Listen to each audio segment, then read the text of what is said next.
to Athletics LLC with Lamar, Lucious, Big League Chew, and my man Clyde.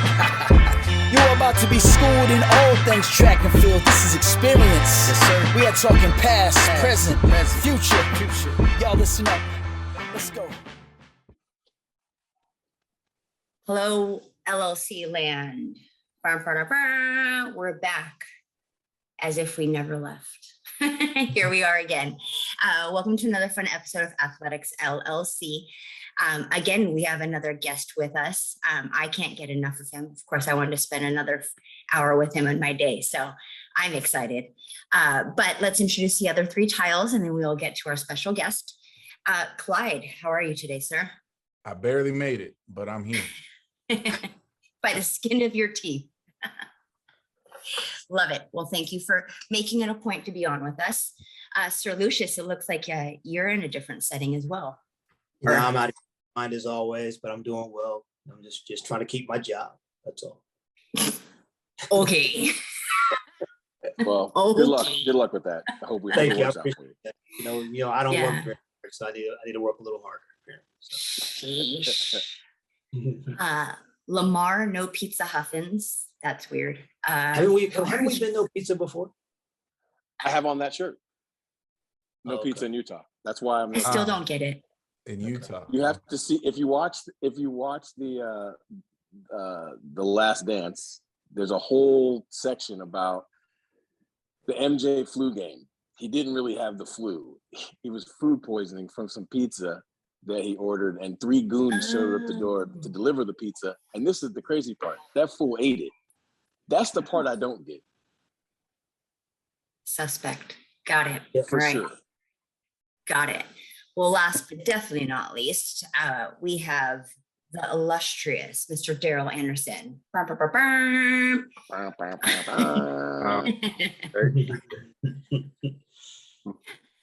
are you tonight, sir? I'm good.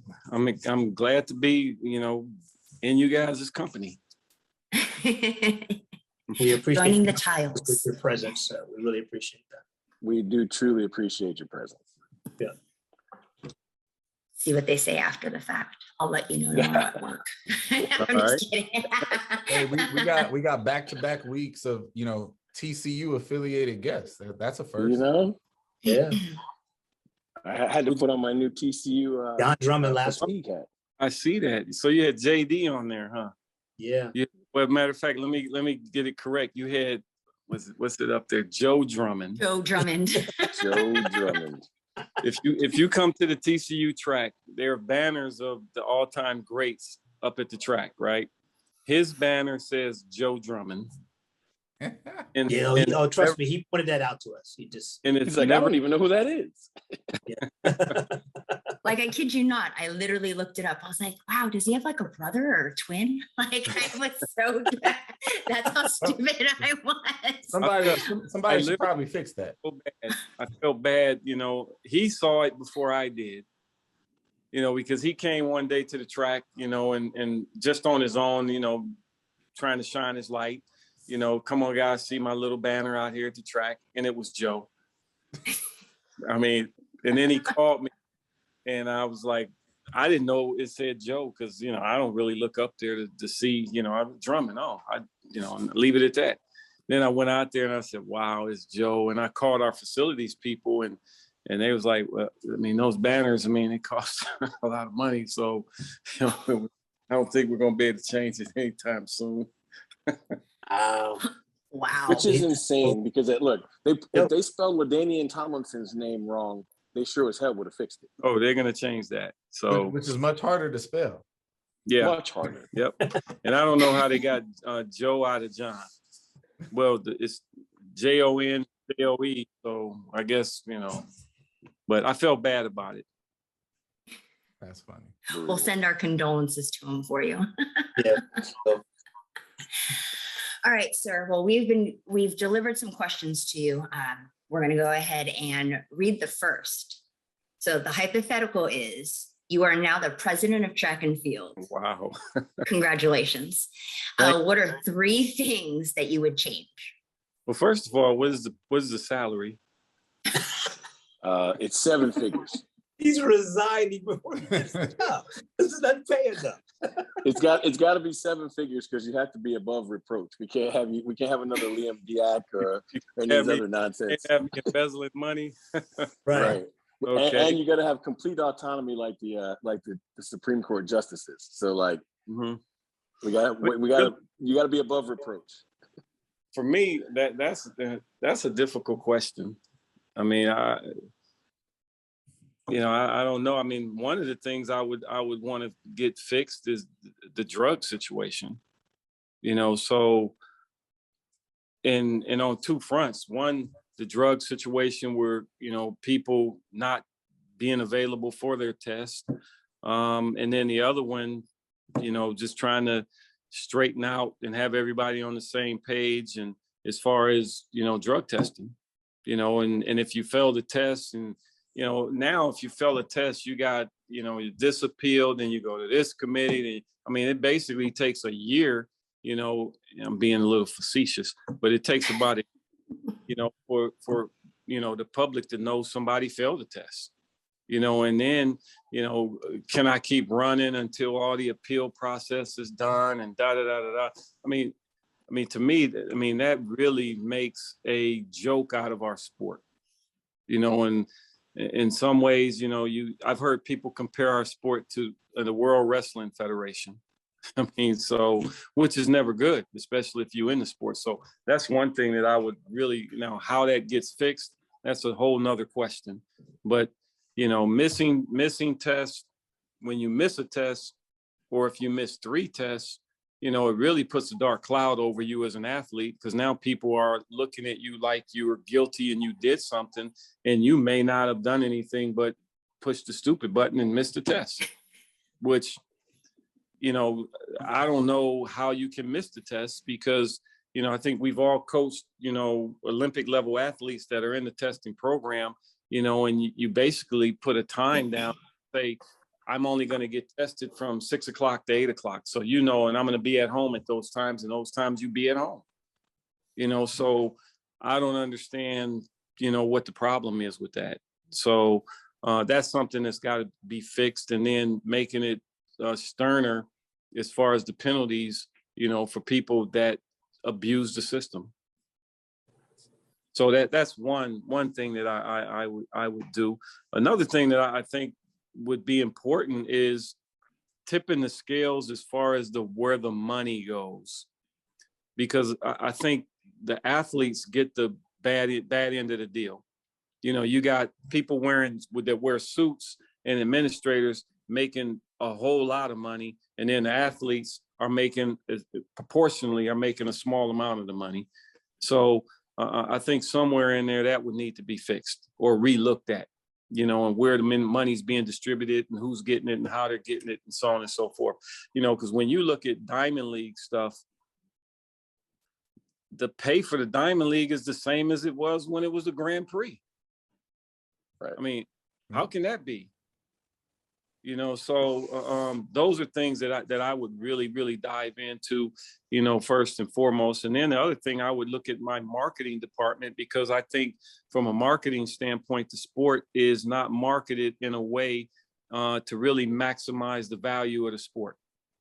So if soccer can come from nowhere to being a major focus in the world, why can't track? Why is it that track's only major focal point is during an Olympic year? And then we get a little bit of shine when it's a world championship year, and we have a model in place in the European circuit, and we don't even look to that, to try to bring that, over to the States or whatever the case may be. But those are the 3 things that I would try to look at, first and foremost.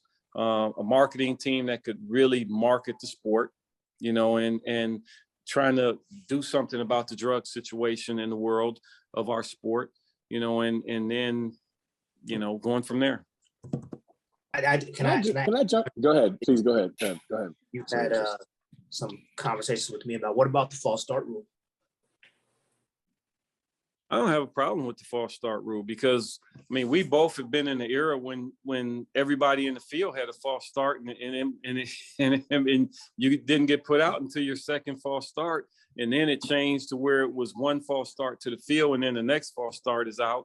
And now it's just, if you false start, you're out. You know, I think it makes it very difficult because you get situations where, like in Tokyo, the block pass was very sensitive. You know, so, and that's something that we talked about, you know, when we were practicing, when we went out to the practice facility and got in the blocks, how sensitive the pads were, you know, so really be firm on them, you know, and wait your turn. And in some instances, you know, that's why, you know, I'll speak for my athlete. I mean, we had a semifinal race where he was dang on near 0.2. Oh, was his reaction time in the semifinal. You know, he was 190, which is horrible, you know, so, but he didn't get put out of the race. He got to run it, you know, so, but I don't have a problem with the one false start.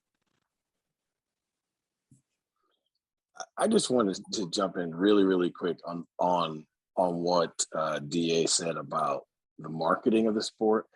Like the inability to market track and field is like literally having the prettiest girl on the planet and trying to have a hard time getting her endorsements. Right? Like marketing track and field literally should be as easy a marketing job as humanly possible. You literally have the best athletes on the planet.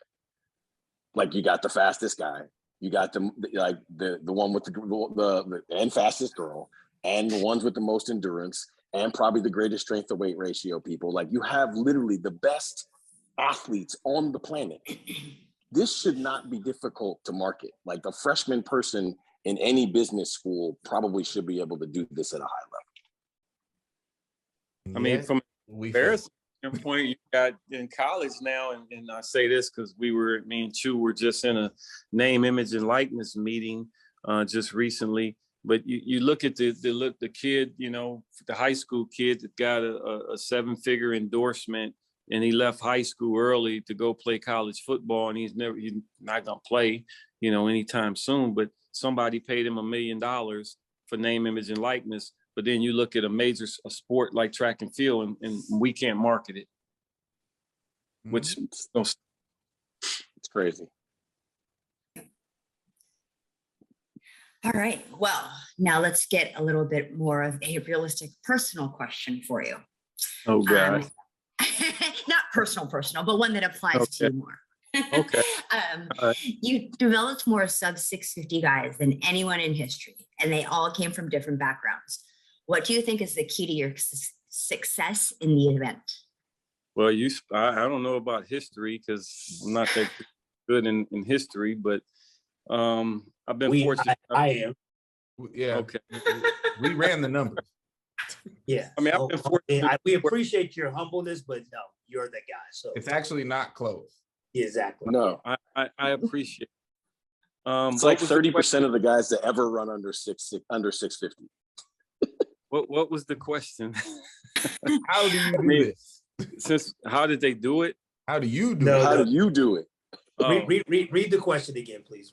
Big This is so funny. What do you think is the key to your success in the event, being that they all came from different backgrounds? Well, Mr. Michael Holloway just stated about how much he recruits, and really that's how you do it. So, no, that is not acceptable. I had to say that. Nice try. So, See, look, don't make me start spouting numbers here. Don't make me do it. Don't make me do it. I think really, you know, one of the things that I always say, honestly, I'm only as good a coach as the kid's work ethic.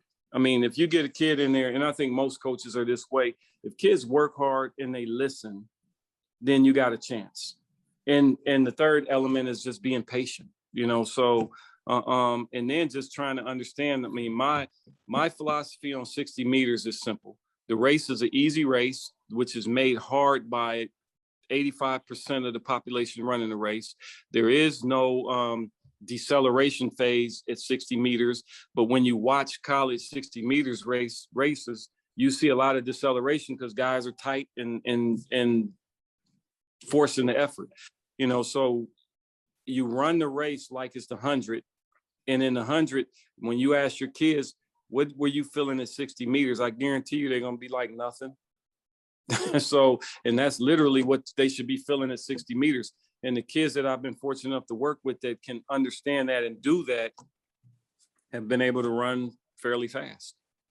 So I think that's my secret to the fast is you got to, I mean, at the end of the day, when you go in, you start looking at, let's look at the Chinese guy. I mean, God forbid, the guys run 6:42, but on his way at the Olympic Games in the semifinal, he was 6:29 at 60 meters. I mean, so at the end of the day, he ran the race all like it was 100. Now, once he went past 60 meters, it became another story. But guys run 60 meters and they get tight at the end of the race. You see it. If veins popping out their neck, they're straining, shoulders are up. You know, if you can relax, if you can get a guy that's patient enough and he just relaxes and makes the race, you know, a power phase, acceleration, because that's all the race is.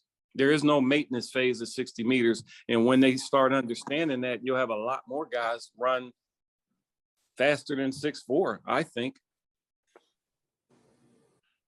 Now see, thank you for giving us a true answer. See, Lucious, he got there. That was. Oh no. See, that was my question, and I knew he was going to give me this recruiting nonsense because he tries to act like, you know, it has nothing to do with his coaching ability, and I know better.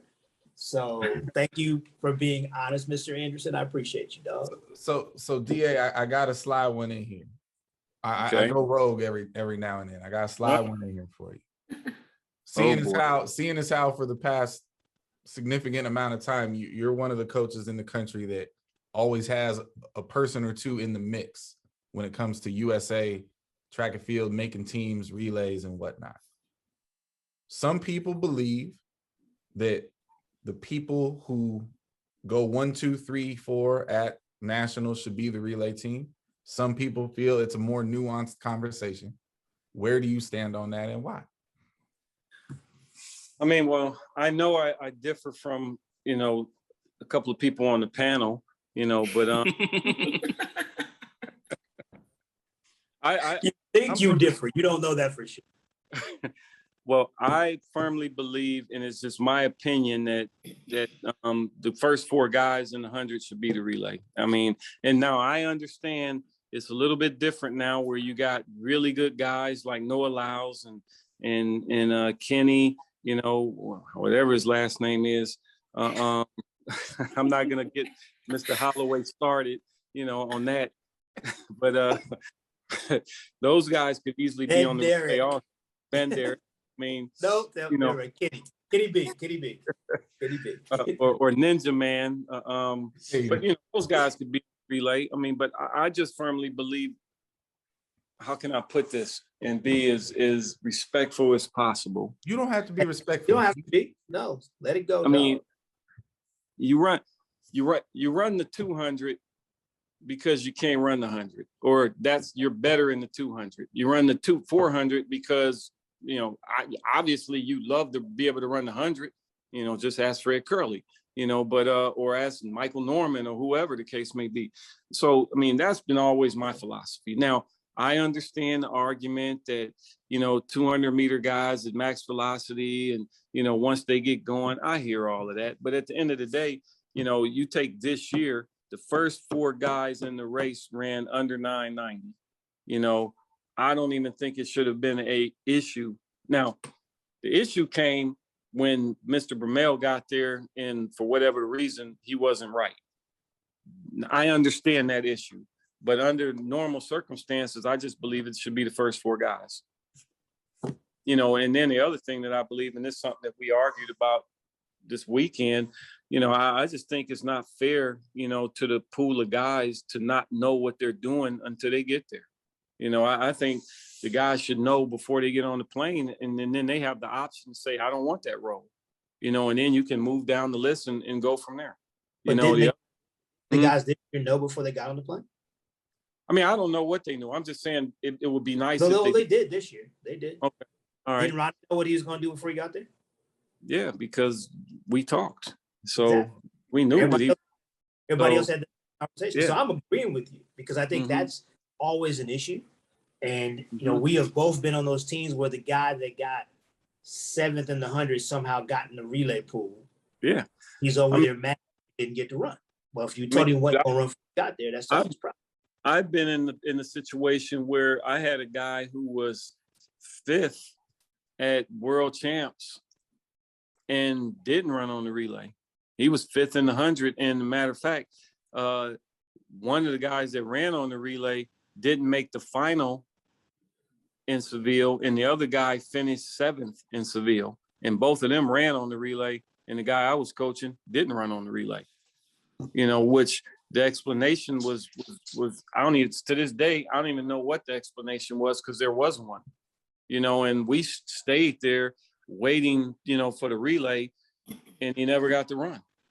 You know, which made no sense and was completely unfair to where I had to become the bad guy and write a very nasty letter to USA Track and Field, you know, in regard to that. And they ended up giving him a share of the relay money. Now, they still won the gold medal. And that's one of the things. I mean, we can take any, I won't say any, but we can take a multitude of guys and put them together and win the relay.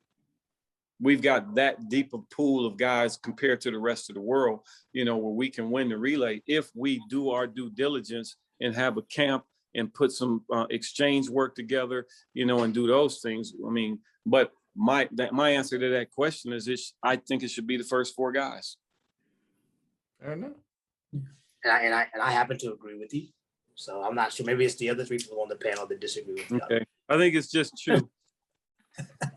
I have so much role. I don't have a contrary stance, but I'll throw a person in there, right?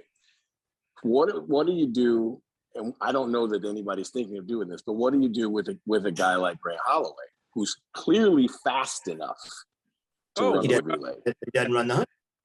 I mean, and I always say to you, and hopefully Grant ain't listening, but stay the hell out of the 100. You know, I say that all the time. I mean, we don't need him. I mean, just stay over there, do what you're doing. Right. So, See, and I think that's the problem with the whole relay thing. Like, first of all, everybody perceives it to be an easy medal. So that if I can get in the relay pool, I can get an easy medal, I can get part of the money. But if you go back and look at history, when we were our most successful was when back in the day, we took the first 4 guys, we coached and we won the relay. Exactly. We did. And then things are getting involved, and now we got to run people in the rounds because we want to get some medal. And then, no, like you go win the damn medal. Because you put the first 4 from this year's team on the track and they're all ready to run, that group can challenge the world record. And even when you take Bromell out of it, if you slide Lyles in there because he's a 200-meter champion, we can still challenge the world record. You're still winning, yeah. Exactly. I mean, the other thing to that question is, I don't know how many alternates you really need, because the alternates really should be the 200 guys. I mean, that's what I think. I mean, this year, if you take the first 4 guys and then you go into the 200 and you take Ariane Knighton and you take Noah, why do you need other alternates? I mean, now you maybe bring one guy as an alternate as a safety net in case somebody gets hurt, you know. So I don't think you need a pool of the first 6 guys or the first 8 guys. You take the first 4 guys or maybe the first 5 guys and the first 2 guys in the 200, or even tell the first 3 guys in the 200, you're potential relay guys. You can't convince me. We all know they're fast enough. So because Lucious and Lamar gave their thoughts, I legitimately asked that question because I wanted the audience to hear your perspective, because your perspective should be heard. You've earned the right to speak on these issues. I'll give the alternative perspective, and I truly believe this. I don't think there's anything wrong per se with taking the top 4. I definitely think the pool should be shrunk. I definitely think we should stop trying to find a way to hand out passes to the maximum amount of people, and we damn sure need to have practice. I'm with you on all of that. But one's ability to come from a block and run 100 meters in a straight line has literally nothing to do with their skill set that is required to do the things that are demanded in the 4x1. And so I think it is an inefficient way to, I think if you limit it to, if you say top 4 is top 4, I think you're leaving a lot of talent on the table. And in some cases, talent that has better skill sets than the person who runs a straight line 100 meters faster. There's literally no one on the relay that does that. My question to you is, how often does that happen? I would say I would use the term rarely, but if there's no flexibility, then those rare opportunities will ultimately matter. The best example that I would have this year would be, you know, the situation that happened ultimately with Gabby Thomas. There's no way in hell Gabby Thomas shouldn't be on the track for the 4x1, but she didn't finish in those top 3 positions. And so, you know, top 4. She didn't finish in the top 4 positions. So all the other drama aside, if we would have stepped out there without arguably our best overall sprinter that we have, that would have been a mistake, in my opinion. We would have made that team worse. I think Grant Holloway not being in that mix makes the team worse. I think Kenny not being in that mix makes the team worse. First of all, Kenny was top 4. Yeah, Kenny was in the mix. How does Grant? I'm sorry, but did Kenny run on the relay? Kenny was to run. He was supposed to run. I mean, coulda, shoulda, woulda. He ain't run. But that, no, he didn't run. He didn't run because they didn't make the final. But that's a whole different set of circumstances. Would they put this whole? But like, first of all, putting people like Grant into the mix just convolutes it. Mm-hmm. Maybe. You know, so what your scenario does, and I'm not saying that there's sometimes some credence to what you're saying, but all it does is lead to the, excuse my language, the bullshit that we deal with every time. Because now I think there's ways to mitigate that. But no, you can't, because now as soon as you start letting, okay, we're going to take this guy instead of this guy. Now you got this guy's agent complaining and this guy's agent fighting for this. So you have to make it clear and clean cut what's going to happen. And it has to be a decision amongst the coaches. This is what we're doing. Either you want to be a part of it or you don't. Okay. Yep. Now to your point of that somebody's skill set, okay, that's why we have coaches. Yeah. Right. And exactly. If you can't take those 4 guys that were the first 4 guys in the U.S. Olympic trials and run 36 seconds, then you're not a very good coach. Yep. Well, sir, as we know, sometimes people in the coaching responsibility have limited skill sets too. That's a different story. And all I'm saying to you is that I don't think you understand which by pulling other people in and not making it clear, when you make it just a relay pool, right? So people think if you're in the relay pool now, you have a chance to run. Yep. The backroom smoke-filled conversations are out of control. Oh, no, I totally, wait a minute. I totally understand that. Along with the USA relay. I totally understand that. And I agree with that. I like DA's approach of limiting the pool. In my world, you go to the trials to earn the right to to race the individual event. Top 3, you're the 100-meter team. That's the right you've earned. 200, you've earned that right. I got no problem with a system that says, hey, you know what? Our relay pool is actually 1, 2, 3, 4, and the 200 crew. And if there's an appropriate person like a Holloway in the hurdles that matters, hey, that's who's going to camp. Damn all these 4, 5, 6, 7s. No, sorry, fellas. Peace.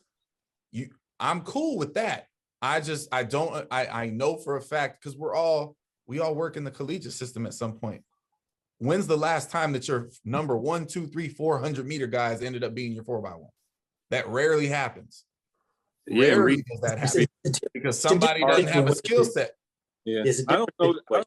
I disagree with you when you say the skill set, because I think they all have the skill set. I mean, I've listened to Carl Lewis talk about Ronnie Baker shouldn't be on the turn, but he fails to realize, like he says, Ronnie's never run the 200. When he did run the 200, albeit might have been when dated, he ran 20:04. So he can run the turn, and he's always run the turn. He was in college, he ran the turn for 3 straight years, you know. So, and in college, he ran third leg on a team that ran 38, 4 or 5, you know. So, I mean, and on world relay team, which won the gold medal, he ran the third leg, you know. So I think sometimes guys in the peanut gallery, as I call them, Oh, sure. they always have an opinion, about everything, especially if it doesn't go well, so I think all the guys on the all if you're running 100, I'm not convinced when they say, well, he can run the 100, but he can't run the turn. I don't buy that. And then I agree with Mike when he says it's the coach's responsibility, to get the guy to be able to move the stick through the zone. That's what coaching, and even I definitely want to say this, in the experience, and this is not, I think Wallace and I think Michelle did a good job. I'm not going to throw them under the bus, but what I am going to say is that we had the head coach of the Olympic team who has coached the fastest collegiate relay team in history, and he was not even used to help put that relay together when the appointed relay coach was unavailable. That made no sense to me. Now, I understand there was conflicts with Grant practicing and so on and so forth, but really, that's not a conflict. There was no conflict. We had all freaking day. You could have said, well, I'm going to coach Grant at 11 o'clock and the relay team come out to the track at 1 o'clock. Absolutely.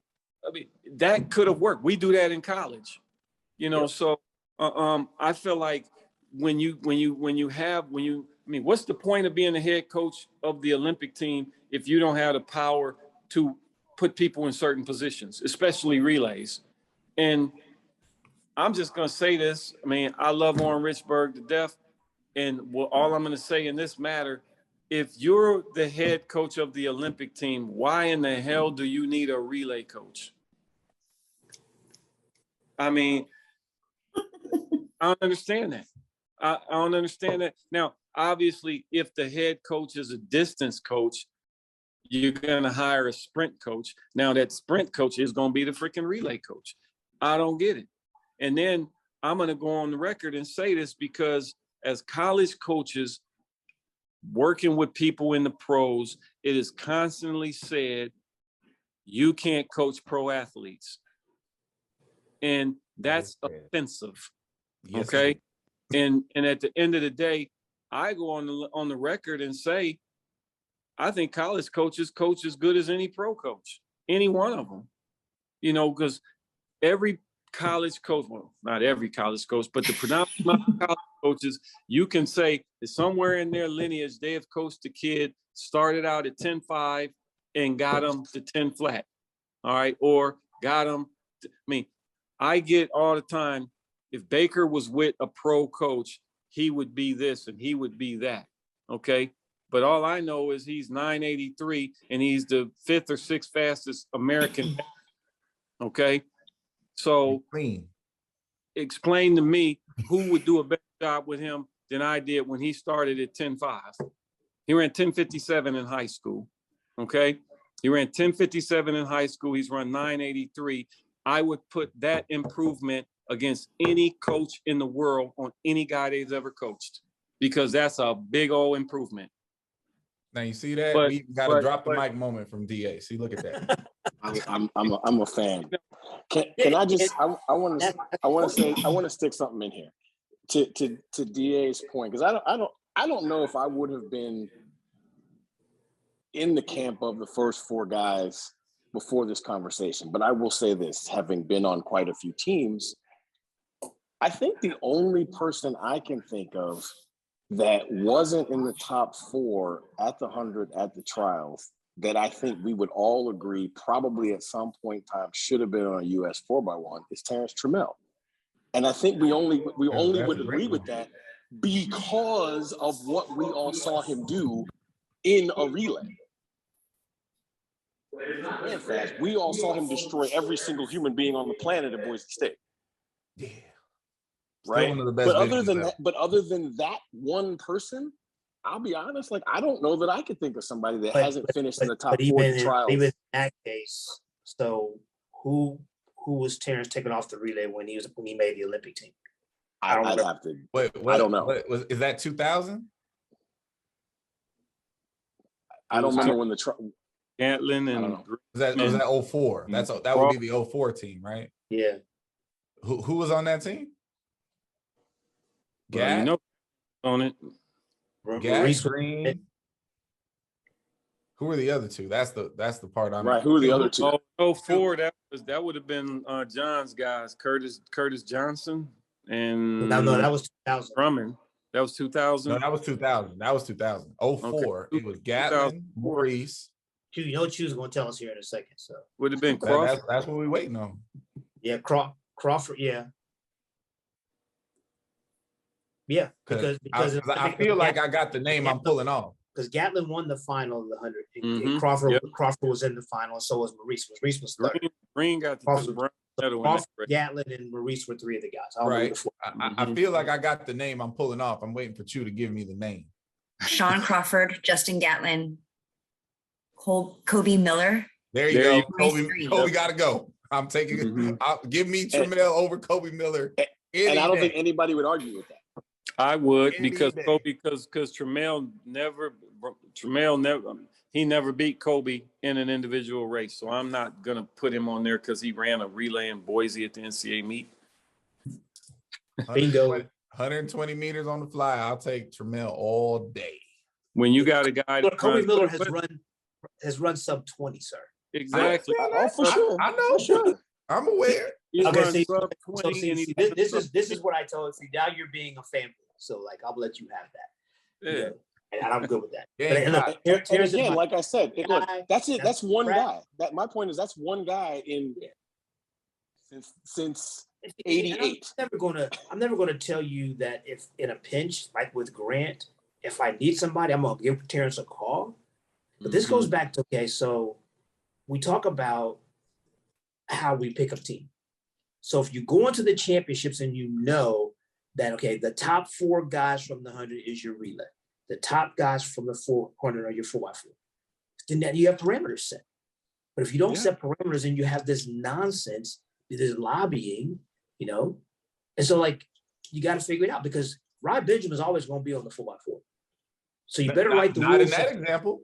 Not in that example. Exactly, but my thing is this. But that's my point. If you're going to have be the top four, then be the top four. If you're not, then write the rules so it is clear because it's not clear now. It's not We clear. all agree on that. We They all have- agree on that. They have no rules, and they're making, you're ruining young people's, dream because they don't have a policy on who's going to run. They just wing it, So, and then you go there and you say, well, so and so's out of shape because they didn't make the final. I mean, come on, man. I mean, who's coming to the Olympic Games out of shape? I mean, that annoys me when they say stuff like, So, I mean, you can have a bad race in the Olympic Games. I mean, a lot of people have bad races in the Olympic Games. It's a pressure-packed situation. That doesn't mean that you're not going to respond and come back and be able to run well and do your job on a relay. That's true. I mean, let's be clear, right? One of the best 4x4 leg people that any of us has ever seen is Darryl Williamson. And I think that we would all agree he's a completely different human being with a stick in his hand than running an open quarter. Like, I think he's just a guy out of the blocks. Like, not as a diss, he's run fast, but I could pick like 40 guys I think it would beat him in an open quarter. Probably 39 of those guys. In history, yes. In a race, yes, I would. There you go. All right. But probably 38 or 39 of them would get torched by him in a 4x4. And this is why nuance matters. But I also think the 4x4 is a appreciate whole the different debate. the 4x4 is a whole different animal than the 4x1 too. So, But I mean, I don't agree with that. I think you go to the Olympic trials to make the Olympic team, and history has always stated that if you in the 100 or the 400, you're going to be, old in history, you're going to be on the relay.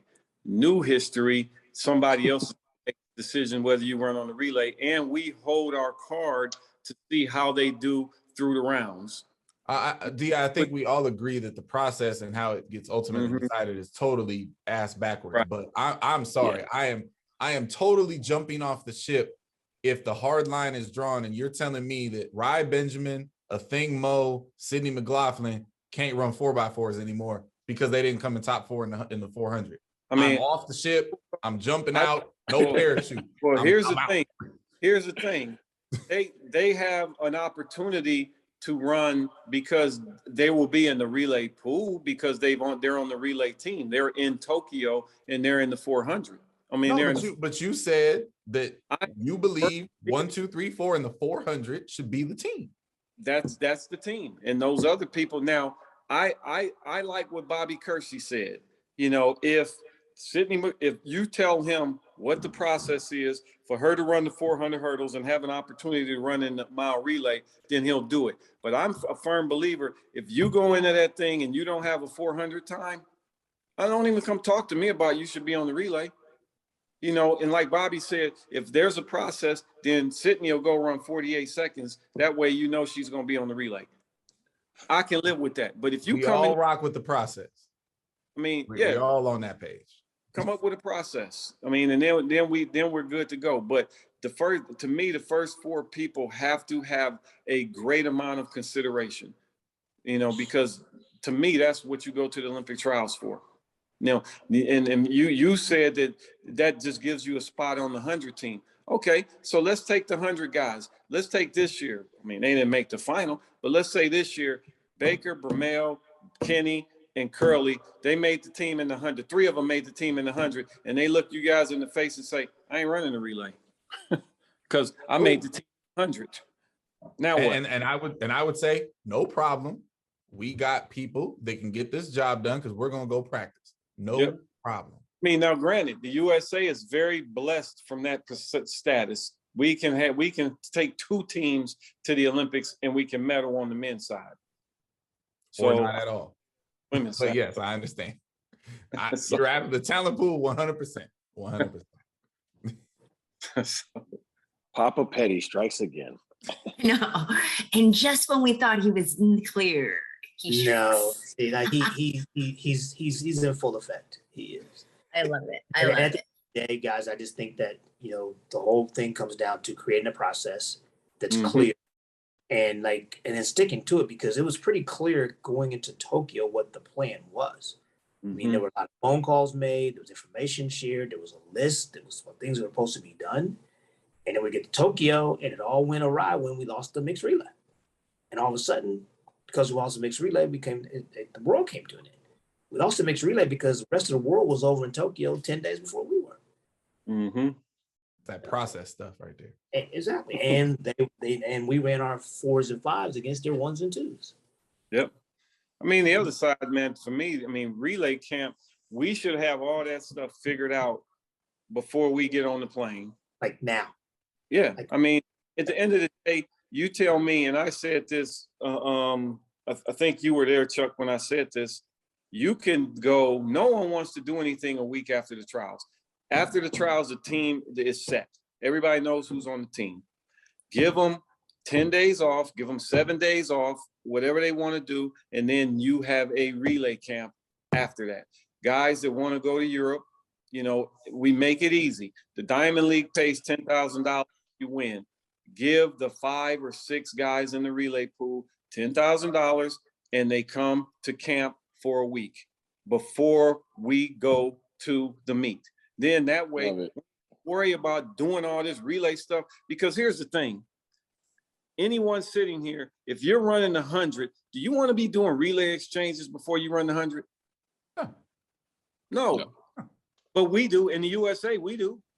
We go out there and we do relay exchanges before the guys run the 100. And then they have the nerve, like they asking us, Francique and I, they pull us to the side after the 100 final. When will you guys be ready to do relay exchanges? And we're looking at each other like, dude, the relay is in like 3 days, man. I mean, so obviously we ain't doing it tomorrow, you know, and then the next day is the day before the relay. So what do you do with your team the day before the track meet, Mike? What does your team do? Not much. Nothing. I mean, so that whole concept was screwed before we even got on the plane to go to Tokyo, if they thought we were going to do some relay work before the relay, you know, and we had plenty of time to do. I mean, stop paying the people that don't matter all this money and pay these dudes to come to relay camp so that no one's talking about, I got to go make money for my family. And we're giving you the same amount of money if you would have won the Diamond League, and every one of y'all wasn't going to win 100 in the Diamond League on that one given day. Only one person. But we're going to give all you guys $10,000, and you can't convince me they can't come up with $60,000 or $120,000 if you're talking about gender, men and women going. Hey, we all on that page, baby. We all agree on that. 100%. And then you ain't got no coach talking about my kid ain't coming. You'll have the agent saying, well, I want 15% of their rebate fee. No, that's just a joke. So you can cut that out so nobody calls. There's no editing. Ain't no editing, baby. We here, buddy. It's gonna let that man go before he say something. He gonna get himself in trouble. I know. I need a boss in the morning. Don't get fired yet. Yeah. So I appreciate you guys. No, we appreciate you. Thanks, and now brother. this is evidence why I'm excited to have the job that I have. That the last X amount of minutes. So we appreciate you, sir. Just so I gotta say this to throw you under the bus here. With all your people. We're here for that. Okay. All right. we're doing a workout yesterday. Okay. And God, no. I rely on Marissa. All right. And so a couple of the guys are doing some sled pulls, and they're going 30 meters. All right. And then they take come out of the sled and put on a weighted vest, which is like 11 pounds. And they run 30 meters with the vest on, and they repeat it, and they go 5 times with the vest and 10 times with the sled, whatever the case may be. But the point being, Chu's over there handling that workout, right? And so I looked back across the track, and I'm like, Chu, what are you doing? And I told her they had 45-pound weight on there, and I look over and it looked like the weight was too much for them. So I was like, Chu, change the weight to 35 pounds. And she moves the cone out to 35 pounds, but leave the weight on. And the guys are over there dying. So in my defense, I changed the intensity because I didn't think, why would you drop the weight? We want them to be strong. So let's do that. So increase the distance. Now, DA, all I need from you is a promise that you'll give, Mr. Jackson one of those for me when you see him. Just one good time for Mr. Jackson. I'm good. You got it. Hey, rest of your evening. I'm going to bed. All righty, sir. Thank you so much. Enjoy yourself, and I'll see you in the morning. Thanks for coming on, Coach. All right, guys. Take it easy. All right, be a good dog. All right.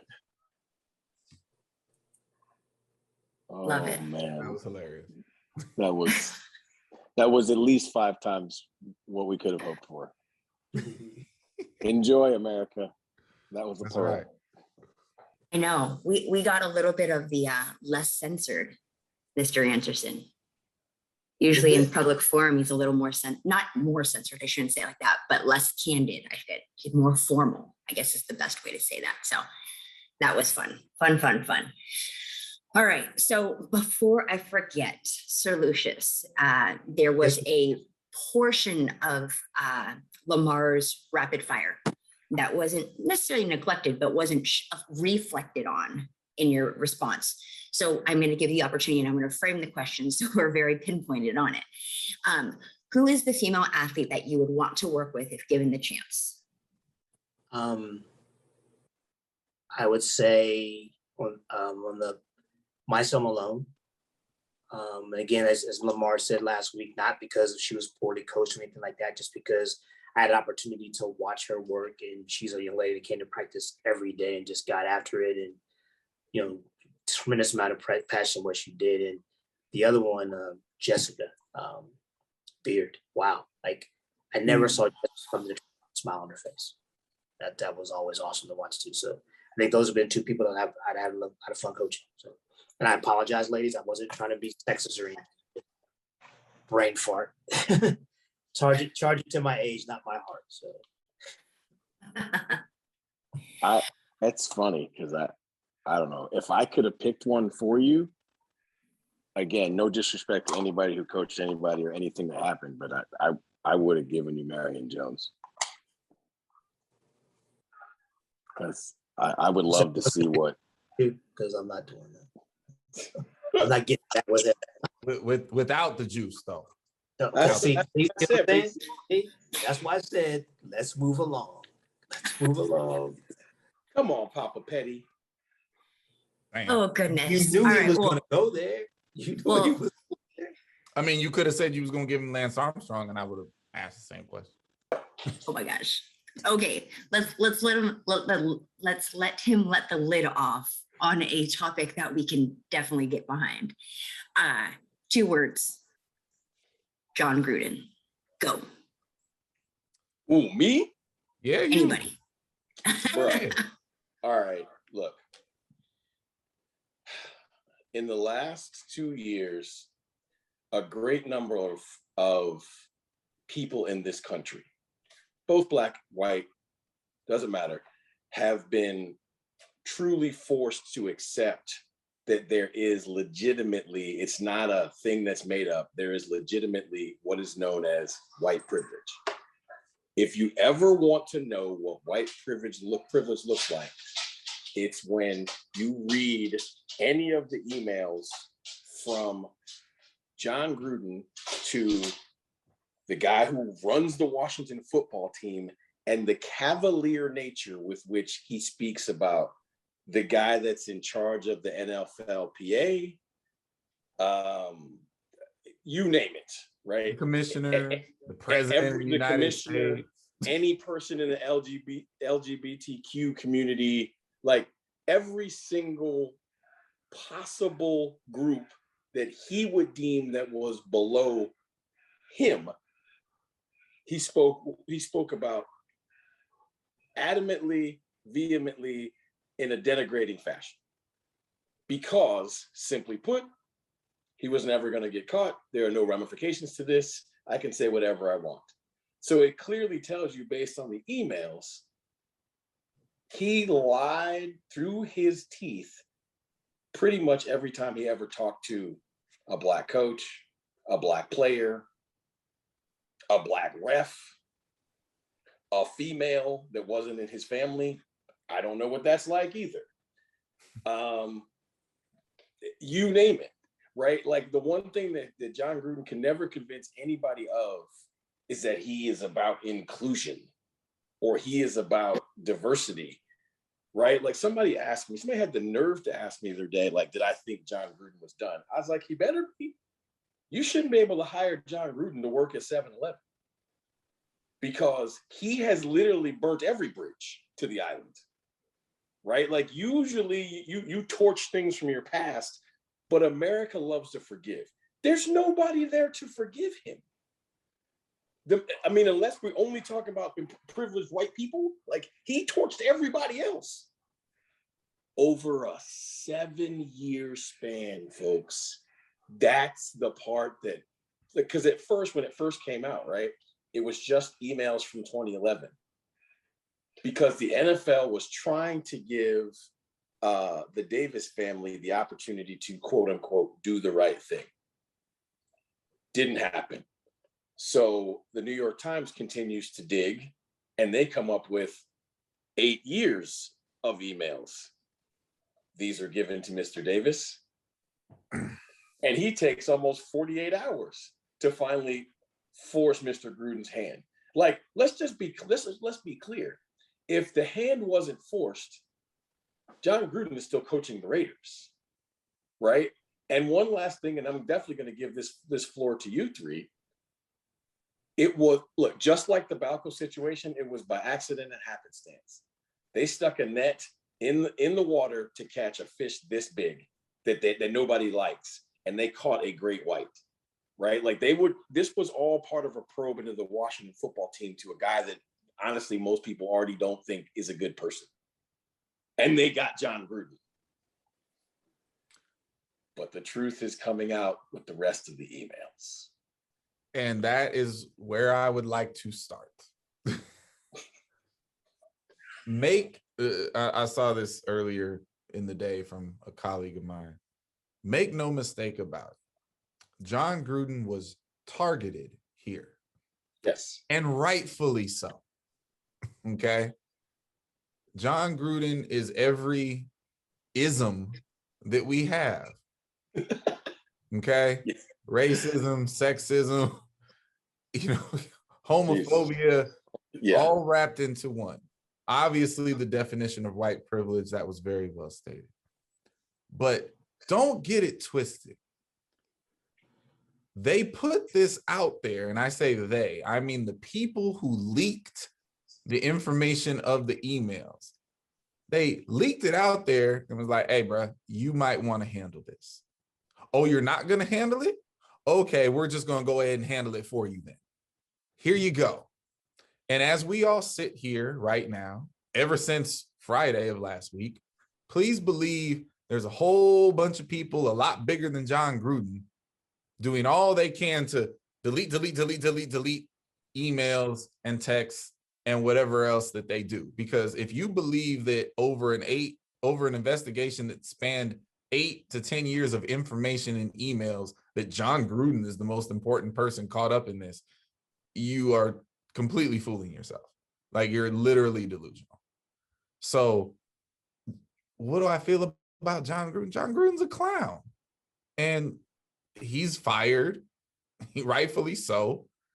And, props to people like Keyshawn Johnson, who have been out in the world, not saying this stuff specifically, but firing these warning shots, calling him a fraud, not understanding what the hype is about. Like, people have been hinting at that specific issue about this specific person for a while. I'm just here for the rest of it. At the end of the day, if all that comes from this is John Gruden lost his job, that's a bunch of nonsense.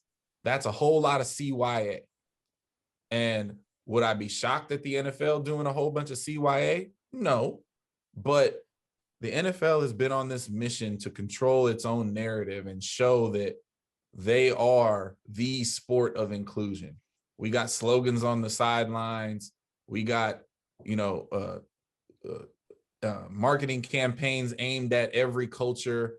47% of the latest poll of NFL fans are females. So you can't have this. There was no way that you were going to have this. But I want the rest of them out. I want the rest of them. I want light on the rest of it. Just a couple of years ago, Robert Kraft was in the middle of a sex trafficking investigation. He's on tape, on video, going into a place in Florida for reasons that are not legal. And there are teenage girls tied up in this. You don't think that kind of stuff is in these emails? You don't think those kind of conversations are in somebody's inbox?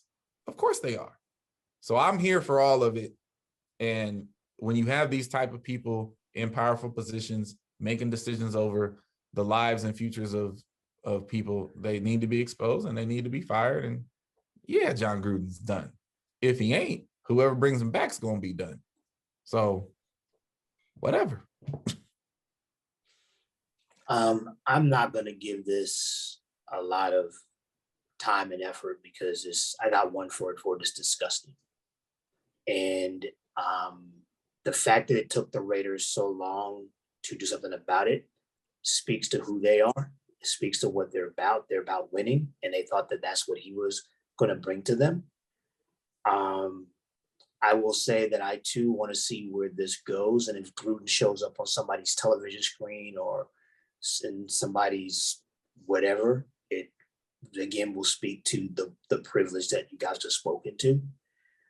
And most importantly, I think the NFL corrupt like most of the professional sports are. And this, if they dig hard enough, they're going to find that corruption. But the key is, what do they do on the other side of it? Are they going to clean it up? Or are they just going to be status quo, sweep it under the rug and go about their business? So I think it's going to fall somewhere in the middle. But I think, as Clyde said, a lot of people need to be burnt to the ground for this one. And let's see if it happens. I mean, we're all track people, so we love numbers, right? Numbers, for us, numbers make things make sense. Would you guys agree with that statement? Sure. Okay. So there's more than 600,000 emails, and they want us to believe that just John Gruden's emails are of issue. That's one. Two, the more than 50% of the NFL, or roughly 50% of the NFL's players are of African American descent, and there are still no African American owners. These things can't be happening by happenstance, right? Like, these numbers don't match, right? If 50% roughly of your employees look like this, there's the only way that all of the upper management looks like this is if you made it look like that. Like, that's the only way it could happen, right? And 600,000 emails. I mean, let's just be clear. You're talking about the guy that owned the Washington football team. There are emails from every owner. Of course. And there is no bigger good old boy network than NFL ownership. Yeah, no chance. Sports. Like, there just isn't. And so, like I said, a few years ago, when the whole Clippers ownership issue blew up, nobody missed that dude. And the Clippers are better off for it. And the league and the NBA is better off for it. It was ugly, but you know what? It'd been ugly. Donald Strickland been that guy forever, and everybody knew it. So I'm like, look, just go ahead, bite your bullet. It's still football. You're still going to keep your fans, and whatever little rednecks plan to boycott the NFL, you'll gain 3 times the amount of fans if you stand up and do the right thing and purge all of these people. Purge them all. And here's what's going to happen, in my opinion. If they really come forth with all the emails, they're going to uncover the hiring bias. That's it. Absolutely. That's the one. The hiring bias is in there. The Kaepernick conspiracy is in there. Absolutely, it's all in there. Yeah. It's all in there. That's it. And the issue has always been with all of these professional sports leagues is it's always been collusionary. Yes. Right? Baseball gets away with it because baseball actually still has, don't ask me how, they still have antitrust protection. Not sure how they still do, but they do, right? But all the other leagues do not. So collusion is actually legal in baseball. It's not in football. It's not in basketball. Man. So there's no question. You got 600,000 emails for sure. Like, we got all the conspiracies y'all just named for sure. And listen, just to get back to really, really crystallize the privilege part of this. Look, we are all guilty of saying things in the world that we know good and damn well we shouldn't say at work, and we damn sure are not going to write in an email. How comfortable in this world do you have to be to type things like that and send them to somebody? I wouldn't send nothing like that to my mother if I thought it. And I know she wouldn't tell on me if I did. That is insane. The fact that he thinks that way is sick. The fact that he was comfortable enough to type it out and send it like it's cool is another level of diabolical, mess that is the NFL ownership circle. So I want to see all of it. Just give me a data dump. Send it to WikiLeaks and put it out. I want to see the whole thing. We'll send this to the Silicon Valley to make that happen. There you go. Really quick, just because this sparked in my head. One of the things that is always lost on these things, right? Because you mentioned Keyshawn, right? Keyshawn Johnson is way smarter than people would have had us believe he was when he was a player. Remember that book, Yeah. Just Throw Me the Damn Ball? And they tried to paint him out as just this angry, unintelligent African-American blowhard, right? Him and Marshawn Lynch, probably 500% smarter than anybody ever wanted to allow them to be. Yes. right? And everybody sees how brilliant the dude is now that he's done playing football and is not forced to talk to the media under their parameters. Now he chooses gigs, and this dude's on television a lot. For somebody who hated the media or was afraid of the media or was too illiterate to talk in front of the media, definitely heard that. Made no sense. It's like, this guy's been in college at Berkeley for 3 years, but he's illiterate. But the point is like, these guys, they're brilliant. Yeah. And it's when stuff like this happens, they, like you said, Keyshawn's been saying this about Gruden for a long time. And everybody who was pro Gruden or Gruden types, right, would just say, well, Keyshawn's just bitter because Gruden didn't play him or because he didn't throw him touchdowns or whatever nonsense it was. And he's like, nah, man, I'm just spitting facts. Like, dude's overrated. Dude's not who you think he is. I've heard Keyshawn say that on more than one occasion. Oh, yeah. Yeah, absolutely. That John Gruden was not who people thought he was. Well, There you go. 7 years of emails later. Jeez. Well, let's narrow down or go down the tunnel a little bit further. This weekend in the NFL, if you didn't know who Tom Brady was 20 years ago, welcome to the introduction. You know who he is, too? He's the same dude he was. I know, but everybody still wants to say he's washed up and not the GOAT and he's too old. And he's like, well, AKA Benjamin Button, I'm going to get better every year, no matter what. What else happened? He's phenomenal. I know Clyde doesn't want to hear this, but the Cowboys won another football game. Don't care. First quarter. Don't care. And they look pretty good doing it. Who'd they beat? Doesn't matter. They won a football game. And then I think that there was a really good game. The Chargers and the Browns was a very exciting game. Yes. Fun to watch. Yes. As was the Packers and the Bengals. But so my Ohio boys took some beatings this weekend, but they were both exciting games. So that's where I land on that. But Brady's the GOAT, and nobody's beating those cats. No. There's trouble brewing in Kansas City. Don't know what's going on with those guys. Oh. Can we get into the Kansas City thing? I've taken my shots at it's not even a shot because I really like Andy Reid and I actually am a fan of Patrick Mahomes. Patrick Mahomes is phenomenal. He's an amazing talent. But the entity that is the Kansas City Chiefs, and therefore by definition Patrick Mahomes, has been overrated since this whole thing started. And what you're seeing is really simple. Patrick Mahomes is, he's art. He's spontaneous, right? He's out there making things happen. And now we have years and years and years of film on it. And ironically, the Bucs gave everybody the blueprint in the Super Bowl.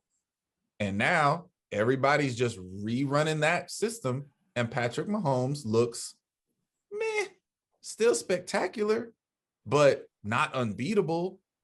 This dynasty crap, they're in last place. And if they don't get it together, they're going to stay there. You are amazing. They're going to stay there because, bro, the defense, the people defense is so trash. Blowhard fans, the defense has always been trash. No, it's worse now. But okay, it is. But how do you call a team that went to two straight Super Bowls overrated? I'm gonna tell you how I call them overrated because people were literally on television speaking about this summer, speaking about the Chiefs as a dynasty. How you a dynasty and you won one time? How? That is overrated, sir. There are people who think that the Bills were a dynasty and they lost all four. Right. They're insane. Bro, you're gonna tell me that you have not heard the conversations pre-Super Bowl last year? If the Chiefs win this Super Bowl, does that validate that Patrick Mahomes is greater than Tom Brady? Are you crazy? Are you crazy? That was a real week-long discussion. Yeah, but it's TV. But the media is where we get the narratives, right? exactly. But here's the beauty of it all. Everybody like you has an opinion. And if that was their opinion, that was their opinion. So, but at the end of the day, okay, he's not better than Brady. We won't even talk about that. You know, he's got a long. I know that. And just because somebody thinks he has the ability to possibly be better than Brady someday, and you know what he does. You know, so does Lamar Jackson. Exactly. But Lamar Jackson's team hadn't been to 2 Super Bowls in a row. Right. So this is my issue with the Chiefs, and I'm serious about this. The Chiefs, we know that. The Chiefs have fallen in love with Patrick Mahomes and what his capabilities are so deep that all they keep doing is adding to the offense, adding to the offense, adding to the offense. And the defense is trash. Now, the Bills curb stomped them. Because Josh Allen may not be the best QB in the league. Oh, but he's top 5. He's pretty good. Oh, but he's top 5, and their defense is real. Justin Herbert may not be the best QB in the league, but he's pretty close. And they're in their division. So what I'm going to say have a defense. Is I'm going to say to you is this. This is like, again, I'm the history guy, right? This is not uncommon. A team goes to a couple of Super Bowls. They have a little bit of a hangover. And then they don't make the playoffs. And then we'll see if they come back from it. You know? But to call them overrated after they've been to 2 Super Bowls, I can't ride with you. Well, I explained why they overrated, but yeah, but even after your explanation, I don't. I got you. All I'm saying is everybody. Okay, there's this faction of people that have the opinion about them being a dynasty or him being better than Brady. They're a little delusional. Yes, I will agree with you on that. But that wasn't everybody. Okay, and a team that plays well enough to get to 2 Super Bowls it's pretty daggone good team. So the franchise is good. Maybe they were creating a dynasty within the AFC. Not even that. Yeah, I'm just maybe. Okay. At the end of the day, I can't ride with you on this overrated stuff because they're a pretty good football team. And they just happen to have a trash defense. Then they can't score the offense the way they used to. They'll figure it out. Andy Reid's a smart guy. Are they going to make the playoffs? We'll see. They're going to win that division. And I'll bet you. Well, I wish I could bet, but. Oh, you can bet. You just can't bet any money. This is okay. I got you. Absolutely. Well, he'll bet you pizza from Utah. Yes. Right. So I lose either way. No, exactly. Listen, I will take the pizza from Utah bet that they don't win that division. I will take that. Okay. We know the Raiders. And so we're clear so the rest of the world understands I'm not a Chiefs fan. I'm a Giants fan. I know we're trash. I am a Patrick Mahomes fan. But I also am a huge football fan. And I understand like the division that they're in. Like, okay, so first of all, look, that division comes down to the Chargers and the Chiefs, right? The Raiders are hot trash and they just had all that's going on, right? Nobody's buying Denver and Teddy Two Gloves. Love him too. However, right? That's what you're talking about. Yeah. Okay, I'm good with it. What do you call that, man? Teddy Two Gloves. That's what they call him. That's the thing. Your quarterback's 2 gloves up. So wait, can I stay in the NFL but offer just an interesting forward-looking question to my panel? Sure. Patrick Mahomes, Justin Herbert, and Lamar Jackson. 10 years from now, who's the better quarterback?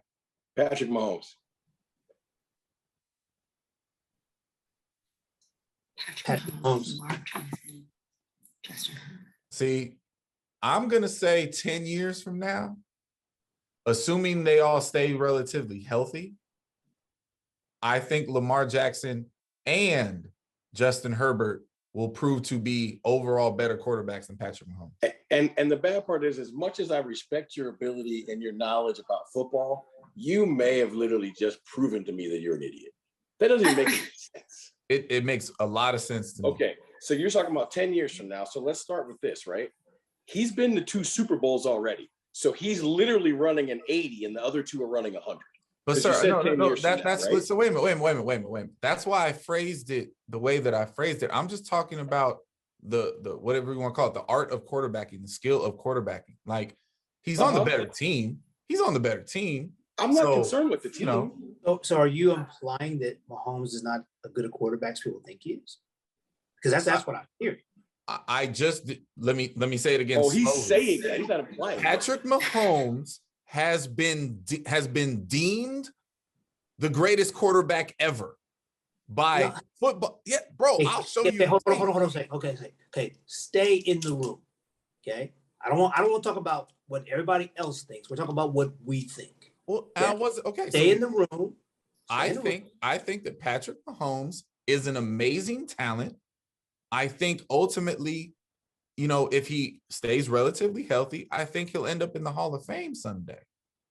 But I think the exact same thing about Lamar Jackson and Justin Herbert. And I think when it's all said and done, the reason I use those three is because stylistically they couldn't be more different, right? Patrick Mahomes. I mean, Justin Herbert, he's not that different from Patrick Mahomes. Yes, he is. No, he takes less chances with the football. That's right. He plays a cleaner game. He doesn't do all that extra that ultimately I believe is going to cost Patrick Mahomes games and playoff runs because his defense can't help him. That's the point. You know what I mean? It's like Brett Favre ultimately won one Super Bowl, right? If Patrick Mahomes at the end of his career only has one Super Bowl, won't be shocked. Not at all. I'll be flabbergasted if he only has one Super Bowl at the end of his career. Sure, that's cool. I can rock with that. I just Lamar Jackson is a different Lamar Jackson and Justin Herbert. Lamar Jackson and Justin Herbert were considered projects that may or may not make it in the NFL, and they're elite. Okay, but what does that have to do with Patrick Mahomes? Patrick Mahomes was donned the savior, like the next GOAT. No, he was. He was not. Not in college, he was not. I didn't say in college. So you can't compare what he's been after he performed well based on what they were considered coming out of college. So coming out of college, they were all projects. Okay. And his project is just. I didn't say coming out of college, but that's okay. Yeah, here's my issue. This is the reason I came at you in such a visceral fashion. No, that's fine. Justin Herbert is very talented, but his offensive coordinator, the guy running his taking his mind and making him the next level, is not Andy Reid. Nope. That's a problem. Okay, Lamar Jackson is Mike Vick, but better. I think we all agree with that. He's probably the most athletic person in the most athletic league. Absolutely. Yeah. But he plays in an organization for a head coach that has built the offense around him. Yep. If that ever goes awry, I'm not sure what Lamar Jackson is. These are all fair things to say, but you kind of are helping my point when it comes. No, I'm destroying your point because Patrick Mahomes, take Patrick Mahomes off of the Kansas City Chiefs. Pick a team. Okay. Pick a team, he makes them better. Pick a team. Wait a minute. Including the trash ass Jets. I'll pick a team. That's my point. If you take Patrick, he absolutely makes whatever team he's on better. Yes. But without Andy Reid, without Kelsey, without the weapons, he ain't that dude. He ain't. Pick a team. I'm telling you this. If you put Justin Herbert on half the teams in the NFL, he is a struggling young quarterback. Right? If we trade Justin Herbert and Joe Burrow, right? Justin Herbert's better than Joe Burrow. Justin Herbert could have had his knee blown out just like Burrow did because the offensive line is Swiss cheese. I understand. If you put Lamar Jackson on 20 different teams, he's probably not in the MVP conversation, and everybody's talking about him being a running back again. See, I'm not sure I agree with you on that point, but if you take Mahomes and put him on Cincinnati, Cincinnati's not in the playoffs. If you take Mahomes and put him on the Jets ain't in the playoffs, G. That's my point. Patrick Mahomes, I don't know if I agree with that because the Jets aren't as bad as he was put in the perfect situation with the perfect coach, with the perfect offensive weapons. Take those teams to the playoffs? Huh? Do Herbert or Jackson take those teams to the playoffs? Not a chance. Exactly. So I think Jackson takes a trash team further than Mahomes does. I couldn't disagree with you more because literally the offensive line, the personnel, like literally everybody in the building is on board. Like in Lamar, we trust. Everybody in Kansas City. No. Dude, think about it. Their roster looks different than everybody else's roster. It has more tight ends and 2 fullbacks. Bro, I'm not. There's no other roster that has that. I'm not disagreeing with you on that. You should build your team around your best player. Yes, you should. Ask Aaron Rodgers how that's gone for him. Yeah. I'm trying to tell you, the reason that I think that your argument is asinine is because Patrick Mahomes has the most quarterbacking talent currently of the 3, and he's in the best system to go forward. And that's where we disagree. I don't agree that he has the most quarterbacking talent. I don't. I think he's excellent. And 10 years from now, if he has the same ring he already has, don't say I didn't tell you something. God willing, I'm on this planet to collect that bet because I couldn't feel more confident because in anything. There have been some great quarterbacks that never even made it to the Super Bowl. Exactly. So I'm not sure why the ring thing is a big deal because he's been there. Well, it's a big deal because that's how people argue legacy. Exactly. So in that argument, Herbert and Jackson can't even get in the conversation. And they're not at this moment. Yeah. But I asked who we thought 10 years from now would be the better QBs. Just like 10 years from now, don't be surprised if Jackson or Herbert have never even been to the damn game. I wouldn't, but I will. I believe they will be. I think they're going to win. Like I said, you said 10 years from now, and you're talking about the guy has already been to 2. He's running an 80. The other 2 got to run a 110. So that's going to be interesting. But I'm going to ask you a simple question. Yes, sir. Do you think Lamar Jackson is a better quarterback by ways of skill set than Randall Cunningham was? Oh, man. It's a real question. It is a real question. And Randall Cunningham is one of my, I know he's not the greatest, but he's one of my top 2 all-time favorite QBs. So that's my guy. It's funny because you said he's not the greatest, but I will tell you this. I think if we change Randall Cunningham's scenery, he might have been the greatest. Maybe. Bro, I love Randall Cunningham was my first quarterback love.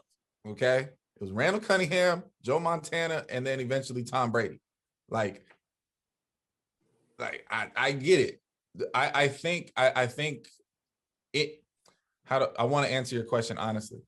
In the context of time, I think Randall Cunningham was a better athlete relative to his peers than Lamar Jackson is relative to his peers. You know what I mean? I think if Randall Cunningham came out of college right now, right? Same guy. Yeah. 6'4", 7-foot high jumper, 4.5 40, rocket arm, right? Yeah. He's Deshaun Watson with more talent. He's the best guy in the league. I don't disagree. That's what I'm saying. I think Randall, given the context of the time, I think he was better. But my point is, no one would put Randall Cunningham in any portion of any conversation about best quarterbacks ever because of where he went. No, it's my point he didn't to you about Lamar Jackson is, if anything changes at all from his current scenario, he's this far from going the way of Cam Newton. Oh, no. Absolutely. Now you're just being disrespectful. I know. I'm not saying he's the same guy. My point is, if everything is built for you to be successful, right? Because your skill set is myopic. If everything is built for you to be successful, when anything changes, you don't have any adaptability. Well, I don't think any of these QBs are changing their situations. They're in there for life at this point. So we'll see. It'll be interesting. It will be fun to watch this. Chiefs ain't going to the Super Bowl this year. I'll tell you that. Okay. I'm not going to take that, but I'll tell you this. I will 0% be surprised if they do. Well, for the sake of time, I'm going to put a cap on this next conversation. You have 5 minutes to talk about the madness that happened in college football. We're going to keep going down that tunnel of football. Oh, I'll comment first because I'll be the shortest. You guys ready? And what are we laughing about, sir? You know what he's laughing about. I'm laughing about the fact that we all correctly said there was really only one team in college football and everybody else was a mosh pit, and now there's none. So I'm laughing because good luck to everyone trying to figure this nonsense out. Because somebody's going to try to tell me that Iowa is real now because they beat Penn State, and I'm going to say you guys are high. They were losing by 17 points, and Penn State's quarterback got hurt. So at the end of the day, yeah, I'm done. My only response for you give them no credit for coming back and winning the game. My only comment for this week is laughter. I will let you two beat it up. No credit for winning the game at all. No, because Penn State lost their quarterback. In college, if you lose your quarterback, unless you're Oklahoma and you have 7 of them, because they do. I mean, I thought that was funny.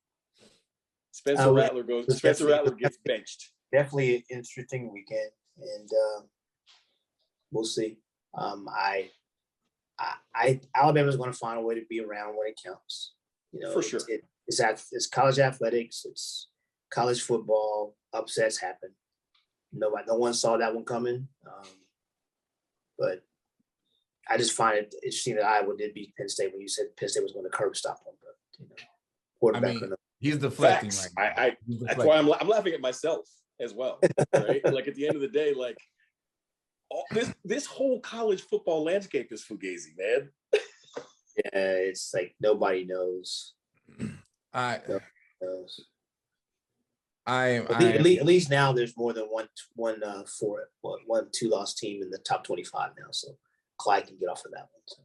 Listen, this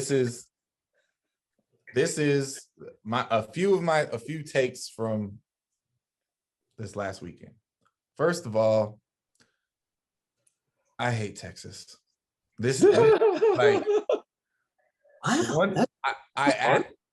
look, man, it's Texas being Texas. And I ain't even talking about the football team. I'm just talking about the state again. It's just another one of these moments where Texas finds a way to just ruin things that they're supposed to get right. Like I got on the camera, I called the upset, they had it in the bag, and then how do you lose that game? Like, really? But of course you lost the game because it's Texas and you just find ways to do things like that. So I'm salty at Texas because that was another brilliant call by me and they blew it. So whatever. I mean, it is hard to lose a football game that you score 51 points. Like, bro, look, currently, I love this current college football season to this moment. I love it because it is the quintessential definition of the thing that I root for the most, chaos. I love it. And so for the rest of the year, I will be a Cincinnati fanboy. Go Cincinnati. Because right now they're sitting in the number 3 spot, and I just want them to continue to win and win their championship just so the powers can rip it away from them, because they will, and I'm here for it. I want to see it. I'm here for it. But I want to point out, and I had a little note about this, and I don't know where I put it. So here's, you know what? I know where I can find it. Hold on, because here's the problem. I like to point these things out because somehow, some way, it always goes that way. So, Alabama lost to an unranked team. Unranked. They dropped 4 spots. 4. That's Penn State lost to the number 3 team in the country. They dropped 3 spots. Okay. Oregon won their game. They dropped 1 spot. Now, yes. Oh, that's classic. People keep telling me I'm crazy, but it's right in front of your face all the time. And I'm just here for the acknowledgments. And, Like that was inexplicable to me. Oregon won a game and dropped the spot. Like, hey, so it is what it is. As far as this weekend is concerned, I'm supposed to be doing my chaos predictions, right? So, because Texas went and lost the game that they should have won, they're playing the undefeated number 12 team in the country in Oklahoma State. They'll probably beat Oklahoma State. Florida's ranked number 20. They're playing LSU, who is unranked. LSU, it's a dumpster fire, but the game is in LSU. Florida might have an issue. Might. Who knows? And Ogeron's coaching for his coaching life, which is also crazy. He's absolutely. Which is also crazy. And then, of course, the fraudulent, the most intriguing game of the week, once again in the SEC, Georgia, number 1, versus Kentucky, number 11, undefeated. Anybody think Kentucky has a shot? Anybody? Yeah. So, we'll see. I'm just saying. Like, can I just say the world flips over on its back if Kentucky wins that game? Oh, and I'm here for it because I root for chaos. Don't care about Kentucky. Don't care about Georgia. I root for chaos. So go Big Blue or whatever they say. Like, okay, let's just play this out, right? Kentucky is undefeated and they're number 11. Yes. Georgia has a loss. They're number 1. Alabama has a loss. They're number 5. No, Georgia hasn't lost. Georgia has no losses, right? No. If Kentucky beats Georgia, where do they put those 3 teams? In the title game. Just think about that. Just if Kentucky beats Georgia, they're undefeated, leading the SEC, and they'll probably still be behind both of those teams. Yeah, probably. All I know is if Oregon wins their game this weekend against Cal, they're going to go back 2 spots. Look, I'm here for it. Iowa, keep on winning. Cincinnati, keep on winning. Oh my God. Because I'm just waiting for them to snatch it from you. It's coming. But listen, it's chaos if the number 2 team in the country is Iowa and the number 3 team in the country is Cincinnati. That is chaos by definition. I'm here for all of it. You have all the chaos humanly possible in college football. Kentucky wins. I promise you. It can't get more chaotic. Oh, well, you just willed that to happen. And one more thing, college football related, that I found just hilariously ironic. I'm not even sure if this is a confirmed report, but I feel like I saw it from a credible source. The Oklahoma quarterback that started the game, yeah, he's going in the transfer portal now. Oh, that's Spencer Rattler. Yeah. Rattler is headed to the portal, according to media reports. He started the season as the odds-on favorite to win the Heisman. Yeah, now he's deuces and in the portal because the backup won the Texas game. That's how crazy college football is right now. I mean, Spencer Rattler was a star of that show QB1. Like, I knew who he was as a junior in high school. They said he was going to be the number 1 pick. Preseason, he was number 1 on Mel Kiper's board, and he was the preseason favorite for the Heisman. Yeah, now he in the transfer portal. Next week, we'll hear that Lucious got him on the team to run the 400 or something. He's throwing the javelin.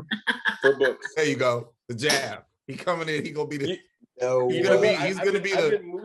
I've been moved by Clyde's petty. Listen, what I think is truly funny and I can't stop laughing at this. Right, is that Cincinnati right now controls their own destiny to try and win a national championship. And Brian Kelly left Cincinnati to take the Notre Dame job so that he could have a chance to win a national championship. Hey, I'm here for all of it. I'm telling you, Spencer Rattler, spring 2022, Spencer Rattler is going to be the 8 points that puts Mouse over the top for the next national championship in the javelin. That's what I. That happened. Oh my God. That happened. Oh my gosh. Okay, I'm wrapping up that chaos, but that was definitely worth letting that go over for that last 30 seconds. So All right. Mr. No Pizza Man, we are stepping in line for some rapid fire. Adjust your bucket hat, adjust your glasses, put down your crust. You ready, sir? I am. All right. Megan Thee Stallion or Cardi B? To do what? See, really? Oh my gosh. Really? No. Oh, dang. I wasn't even thinking like that. I just meant. what Who's are we a better talking about? rapper? Who's a better rapper? Oh my God. He said to do what? Who's the better rapper? Neither one of them is good. I'm making you choose. I know. Oh. I'm gonna pick Cardi B because she's nastier. Oh my gosh. All right. Who do you identify with, Will or Carlton? I thought you were gonna ask me who to identify with, Cardi B or Megan Thee Oh Stallion. my God. Stupid. No. They're so far down the rabbit hole in this. Will, without question. Okay. Oh. Candy corn or nah? Nah. Where is the worst pizza you've ever had? Like, where is it from? Oof.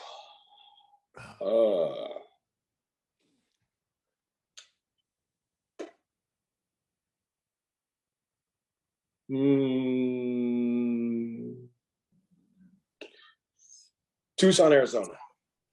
Got it. We won't out them. Just everybody has to go eat it there. It's my own fault though. I mean, why would I eat pizza there? That was dumb on my part. I blame me. I don't blame them. Just being honest. It's like eating sushi from the gas station. Like, that's my fault. Anyways. Simone Biles or Dominique Dawes? I'll ask the same question. Just gymnasts or my fandom? No, it's a real question. As gymnasts. Simone Biles. She's literally the GOAT. Got it. In honor of DA, our illustrious guest, cheese puffs or regular Cheetos? He'll get it when he watches it. Now that's a tough one. I'm gonna say, you said regular Cheetos, not hot flaming Cheetos? Correct. Ooh, dang, that's the best one you've asked so far, Chief. I love me some Cheetos, but I think I'm gonna go with the puffs. Ooh, got it. All right. When I say the color purple, what do you say? I'm not gonna sing, but Prince. Got it. Thank you very much. We will definitely appreciate that. The best stadium that got you pumped for competition, or the stadium that got you best pumped for the competition.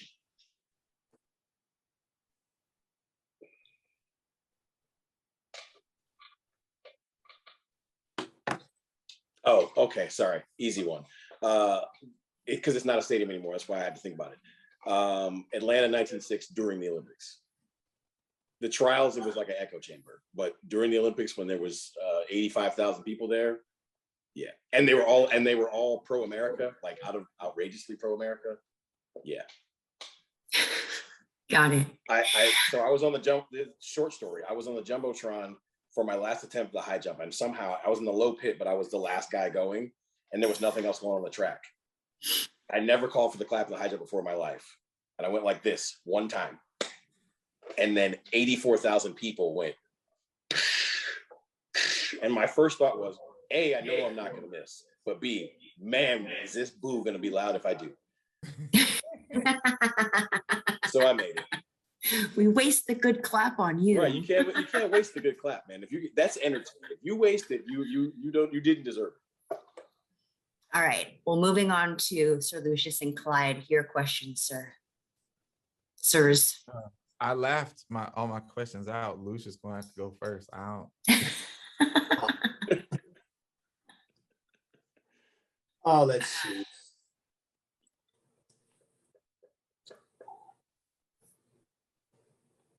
What is the most memorable performance you watched in a college track and field meet? In a college track and field meet. Sure.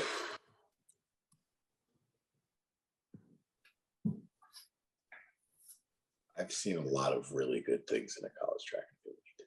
You sure have.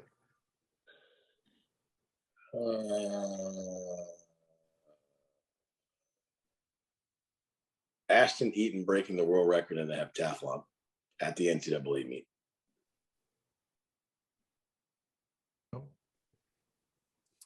Lucious gave him a business question, so I'll give him a non-business question. Since Chu did what she did there. I didn't do anything. I mean, you started it and he made it worse for sure. Wow. Best female rapper ever.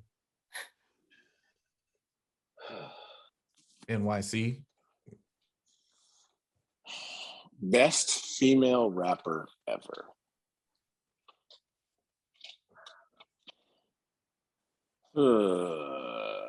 By ways of delivery, Lil' Kim, but she didn't write anything ever. So I think I'm gonna go back to the original.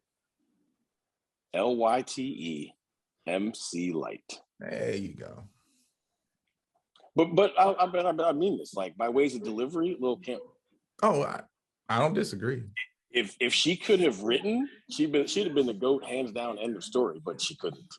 And she had the GOAT writing her. I mean, if you could pick somebody to ghostwrite for you, Biggie would be the guy. I'm with it. But yeah, I'd say MC Light. I'm a secret, always have been a fan of MC Light, so I totally understand that. I always say it's Kim because she has 3 carbon copies. I mean, yeah, facts. Yeah, and she single-handedly ended what's her face's career. The one that came out at the same time as her. I can't think of her name now. Yeah, Foxy Brown. Yes. See, we forgot her name. I don't know. Yeah, I don't think anybody can. I mean, if anybody tries to attest that, it's like Quiet Storm. Done. But so children, because I'm the millennial. Me and Chu, I think Chu technically qualifies as a millennial. Yeah. To our younger audience, just understand: Nicki Minaj, Cardi B, Megan Thee Stallion are literally carbon copies. Just carbon copies of what Lil' Kim was, and they have not reached it at all. What's worse is their carbon copies and the toners get running out, right? They're not as good. Not nearly as good. They're not as good. If you don't believe me, go listen to the first 2 albums. I can't validate nothing past that, but the first 2. Go listen to the first Pink 2. Princess and whatever the other one was. Not anywhere near your parents, because if you think Megan Thee Stallion and them is nasty with it, stop it. Yeah. Lil' Kim. Yeah. That's funny. All right. But, well. And you know what's quiet as it's kept, though? I will say this. Another one that battles for the title, but people forget because she's done so many other things since, though. Queen Latifah. Queen Latifah was ridiculous as a rapper, right? But she's also ridiculous as an actress, right? So she's done so many other things, and but she was. Whew. Good stuff. I may like rap music a little bit. Sorry, y'all. What a wankster. Oh wait, I'm sorry. Kid, I know we're wrapping up, but we totally didn't do this, and we have to just quickly. It could be 2 seconds apiece, because by next week it'll kind of be almost too late. Who's going to the World Series? Ooh. I'm glad we did it this week and not last, because I certainly would have picked the Rays. The Braves. Braves and the Astros. All right. Chu. I mean, I'm wearing it for a reason, and mainly it's so that we can have the mojo for tomorrow.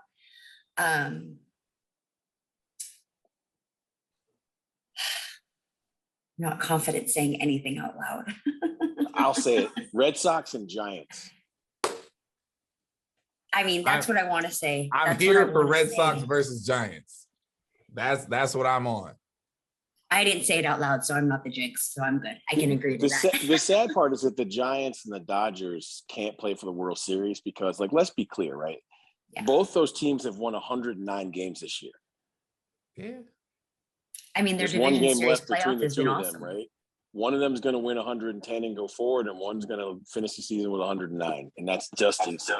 But it is awesome that they are actually in a series together, because there's no listen, Red Sox, Yankees, absolutely, but a close will cut you in the stands if your fans' blood rival is the Giants and the Dodgers, and they have to play. Like, the fact that they're getting to play in the playoffs is amazing.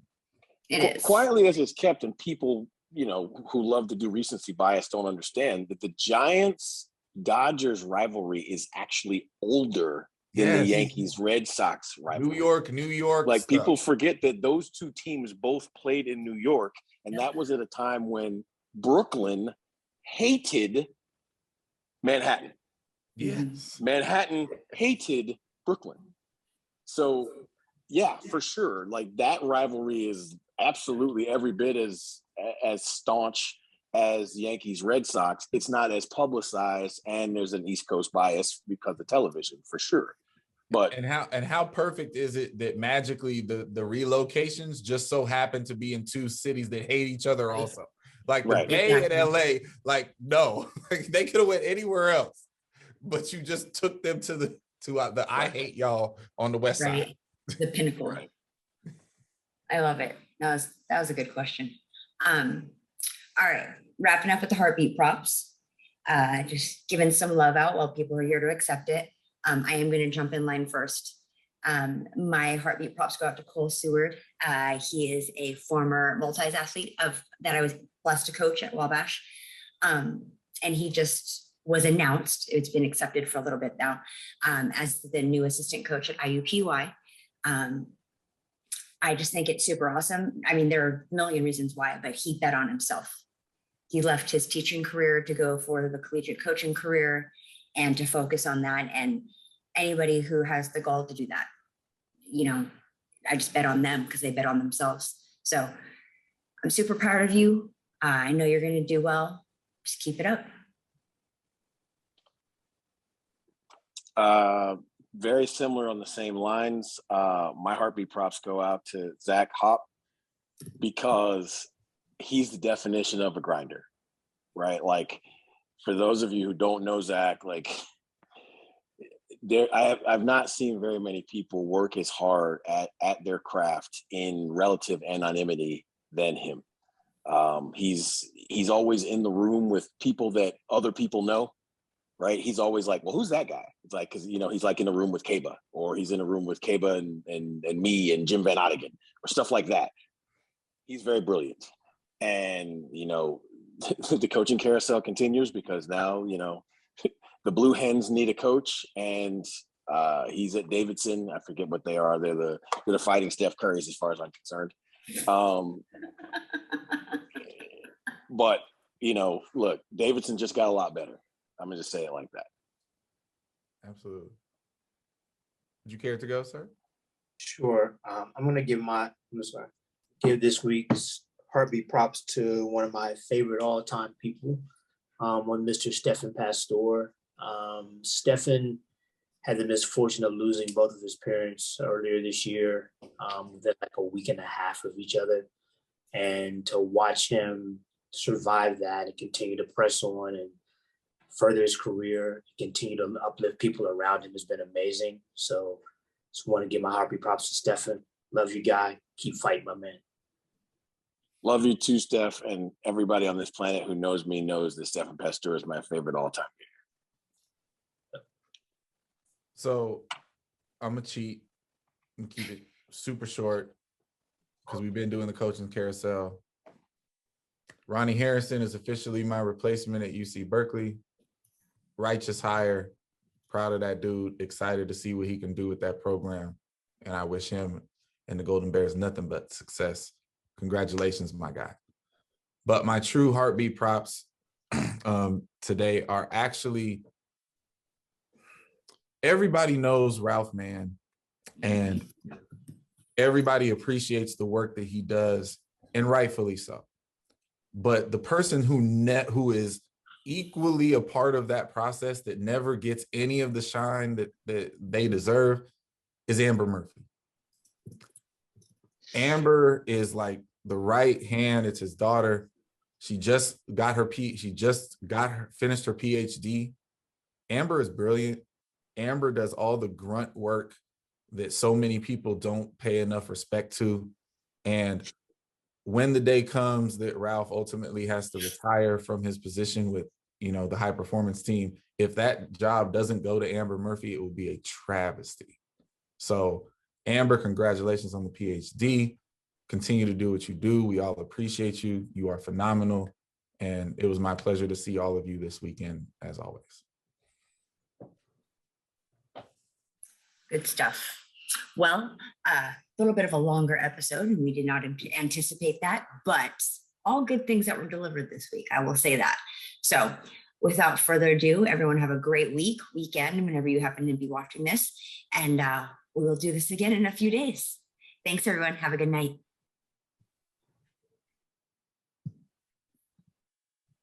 When the lights come on, the road just get to running. When the lights come on, opponents smash the plumbing. Heard you like it warm, hot, knife the butter. Truth pin them hard, knock them off that rebuttal. Tsunami, tidal wave to your puddle. Tough love, punch you in the arms, little brothers. Athletics, LLC, there's no others. Track and field's place to appeal to go further. Hey, Wally, Coyote, it's road runners. Feels like you know us, you've been with us the whole summer. If not for this quarantine, these four corners wouldn't be here, but we here, so start learning. You gotta earn your stripes, gotta get your scars. Show you how to fight, but show us who you are. You lack experience, but still you wanna talk. And who is actually talking to you? Circle's kinda small. Heads prevail when the backbone's strong. Gotta keep it coming, no, it won't last long. Pass and fail, then sell the sad song. And if you don't check yourself, then that's wrong. Just trying to give you the real that you asked for. So why you keep cutting us off to ask more? We put it in slow-mo, but you fast forward. Athletics, LLC, the task force.